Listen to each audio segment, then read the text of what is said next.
హైదరాబాద్ నుంచి యాదాద్రి వరకు super express highway నిర్మిస్తామని రహదారులు భవనాల శాఖ మంత్రి కోమటిరెడ్డి వెంకటరెడ్డి ప్రకటించారు. ఈ హైవే నిర్మిస్తే కేవలం 30 నిమిషాల్లో ఉప్పల్ నుంచి యాదాద్రి వెళ్లొచ్చని ఆయన తెలిపారు. యాదాద్రి వెళ్లే భక్తులకు ఎలాంటి ఇబ్బందులు రాకుండా హైదరాబాద్ నుంచి యాదాద్రి వరకు ఎక్స్ప్రెస్ హైవే రోడ్డు నిర్మిస్తామని హామీ ఇచ్చారు.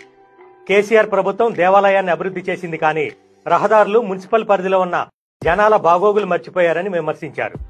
యాదగిరిగుట్ట మండల పరిషత్ కార్యాలయంలో గురువారం ఏర్పాటు చేసిన ఎంపీపీ, ఎంపీటీసీల ఆత్మీయ వీడ్కోలు సన్మాన కార్యక్రమానికి మంత్రి కోమటిరెడ్డి వెంకటరెడ్డి, ఎంపీ చామల కిరణ్ కుమార్ రెడ్డి, ఎమ్మెల్యే బీర్ల ఐలయ్య హాజరయ్యారు.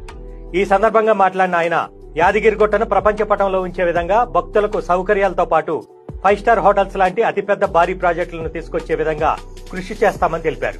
ఇందుకు తగ్గట్టుగానే యాదగిరిగుట్టకు వచ్చే రహదారులను విస్తరించడం, కనెక్టివిటీ రోడ్లను కూడా అభివృద్ధి చేయడం, యాదగిరిగుట్టతో పాటు కొలనపాక జైన్ మందిర్, జీడికల్లు రామాలయం టెంపుల్ కూడా అభివృద్ధి చేసే విధంగా ప్రణాళికలను సిద్ధం చేస్తామని తెలిపారు. గత సంవత్సర కాలంగా యాదగిరిగుట్ట పరిసర ప్రాంతాల్లో స్తబ్దుగా ఉన్న రియల్ ఎస్టేట్ మార్కెట్ మంత్రి పర్యటన తర్వాత ఊపందుకుంది.